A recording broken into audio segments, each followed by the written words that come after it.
টাঙ্গাইলে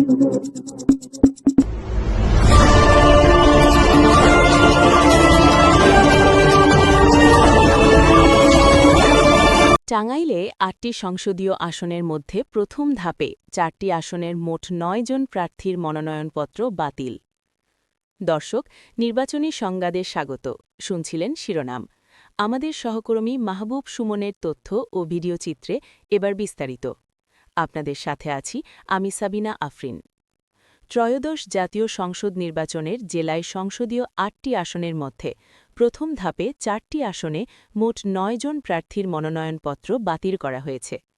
শুক্রবার 2 জানুয়ারি সকাল 10টা থেকে বিকেল 3:30 পর্যন্ত জেলা প্রশাসক ও রিটার্নিং অফিসারের কার্যালয়ে মনোনয়নপত্র যাচাই বাছাই কার্যক্রম শেষে জেলা প্রশাসক ও রিটার্নিং কর্মকর্তা মনোনয়ন বাতিল ঘোষণা করেন। জেলার মোট 8টি আসনের মধ্যে প্রথম দিন 4টি আসনের নির্বাচনের প্রার্থীদের মনোনয়নপত্র যাচাই বাছাই কার্যক্রম পরিচালনা করেন জেলা প্রশাসক ও রিটার্নিং কর্মকর্তা শরীফা হক। এ সময় অতিরিক্ত জেলা প্রশাসক সার্বিক সঞ্জয় কুমার মহন্ত, জেলা সিনিয়র জেলা নির্বাচন কর্মকর্তা মোহাম্মদ তাজুল ইসলাম সহ বিভিন্ন দপ্তরের কর্মকর্তারা উপস্থিত ছিলেন।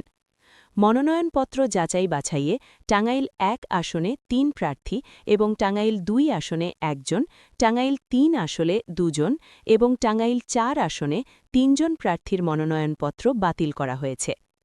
জেলা প্রশাসক ও রিটার্নিং অফিসারের কার্যালয় সূত্রে জানা যায়, মনোনয়নপত্র যাচাই বাছাইয়ে তথ্যের গড়মিল থাকাসহ নানা কারণে টাঙ্গাইল 1 আসনে স্বতন্ত্র প্রার্থী মুনতাজ আলী, ইসলামী আন্দোলন বাংলাদেশের মোহাম্মদ হারুন অর রাশিদ ও স্বতন্ত্র প্রার্থী মোহাম্মদ আলীর মনোনয়নপত্র বাতিল করা হয়েছে।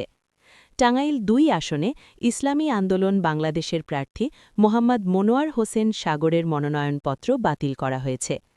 টাঙ্গাইল 3 আসনে স্বতন্ত্র প্রার্থী আইনিন নাহার ও মোহাম্মদ শাহজাহান মিয়ার মনোনয়নপত্র বাতিল করা হয়েছে। টাঙ্গাইল 4 আসনে ইসলামী আন্দোলন বাংলাদেশের প্রার্থী আলী আমজাদ হোসেন, স্বতন্ত্র প্রার্থী মোহাম্মদ আব্দুল হালিম মিয়া ও মোহাম্মদ শাহ আলম তালুকদারের মনোনয়নপত্র বাতিল করা হয়েছে।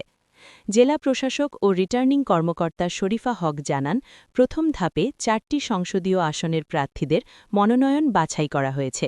এতে মনোনয়ন বাছাই কার্যক্রমে তথ্যের গড়মিল ও নানা কারণে 9 জনের মনোনয়ন বাতিল করা হয়েছে। সেই সঙ্গে 18 জনের মনোনয়ন বৈধ হিসেবে ঘোষণা করা হয়েছে। দর্শক, দেশ ও বিদেশের সর্বশেষ সংবাদ জানতে লাইক, কমেন্ট ও শেয়ার দিয়ে আমাদের সঙ্গে থাকুন। ছিলাম নির্বাচনী সংবাদে। আমাদের সাথে থাকার জন্য ধন্যবাদ।